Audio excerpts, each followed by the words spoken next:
We'll start with Mr. Ridenauer this round. So, aside from agriculture, what other industries do you see as being important to our state in coming years or even decades? What would you do to facilitate the growth of our economy as it pertains to these industries? Yeah, so one thing I want to do is I want to prioritize the resources to the people, right? One of those that I think it comes to mind would be firearm and ammo manufacturers. I think it's important. I love that we have Hornady right here in the state of Nebraska. I want to make sure we keep them here. I want to prioritize other similar businesses that provide resources to Nebraskans, and I want to bring them here, I want to protect them. One of the issues that we have, too, is that in Nebraska, we don't have an infrastructure in place. Talk to some individuals about this, some individuals who are involved in this, and say we have companies that want to come here, believe it or not, even with our abysmal tax system. They still want to come here, but they don't want to wait 2 years to get the infrastructure in place, right? You build it, they will come. We got to be smart with our money. But if we want to be able to bring in more businesses here, we need to have the roads, we need to have the electrical grid, we need to have this ready for them, not wait until we convince them to come here, and then they have to sit 2 years to wait for the infrastructure, and then another year plus to get their facilities in place. Companies don't want to do that, and that's one reason why we're losing it, okay? So I would prioritize the resources of the people. Could you repeat the last half of that question for me? Absolutely. What would you do to facilitate the growth of our economy as it pertains to these industries?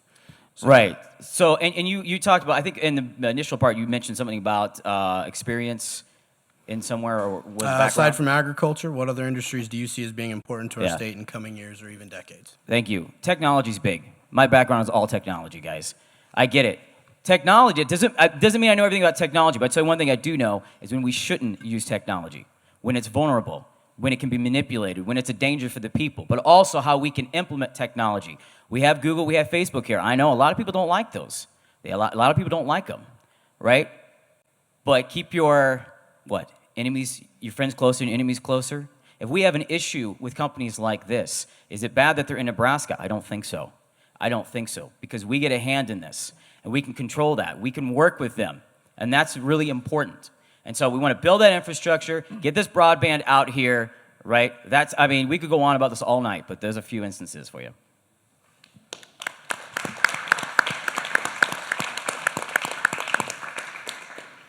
Mrs. Thibodeau.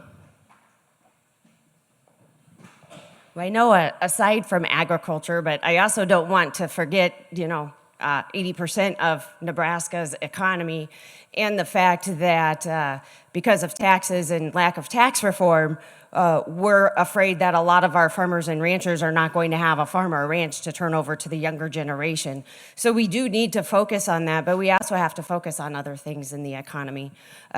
We can look at manufacturing. Look at the supply chain we have now. Nebraska's in the center of the U.S. We can look at manufacturing. We can bring more manufacturing here. In addition to Made in America, we can have Made in Nebraska.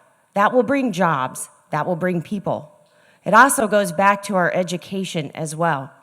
Instead of educating our children to be divisive in sex standards, why don't we educate our children in math, science, technology, reading, graduate children who are at those standards that will become our entrepreneurs, that will open the new technology data system, will go into manufacturing, those of the students that will go into the trades and can help build their own businesses and offer services to the people of Nebraska. Those are the things that we need to look at. And we need to start with our children and our education because they're the workforce of our future. So we can bring in all the companies and manufacturing or whatever into the state, but we need to also have the workers there to fill the jobs. So we need to keep our children in the state. We need to educate them in the areas that we need. And we need to focus on those businesses that want to be here. They like Nebraska. And we need to get them here by reforming our taxes. And that is a start.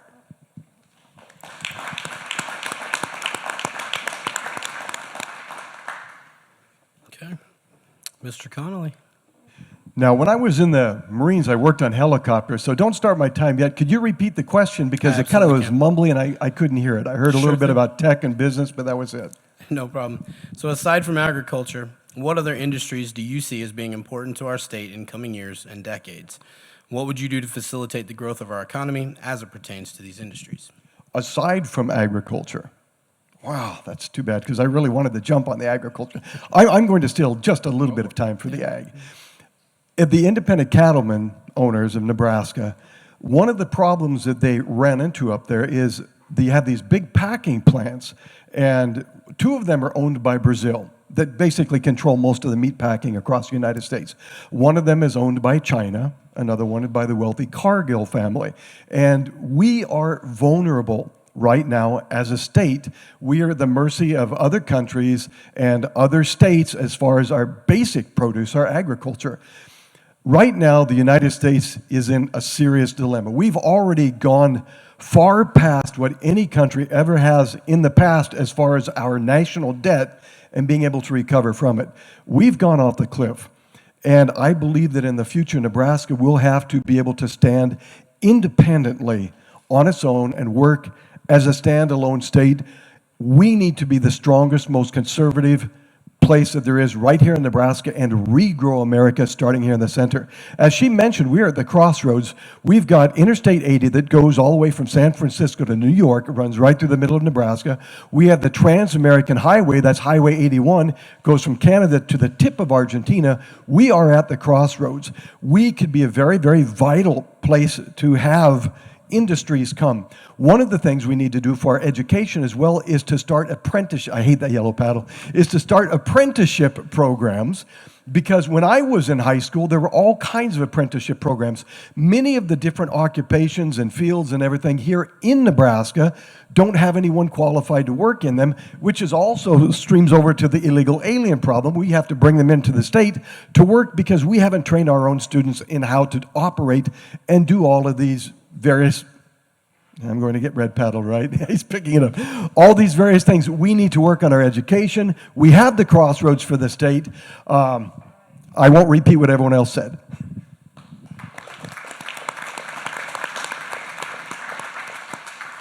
It's a courtesy. All right. I'm going to jump in here. That's you, I didn't get to Senator answer the Lindstrom. question on that. No, I know. I was just about to say, Oh, okay. Senator Lindstrom. All right. You're All right. up. Looked like you're jumping into a different No, question. no. Sorry. All right. Well, this really does come down to being competitive.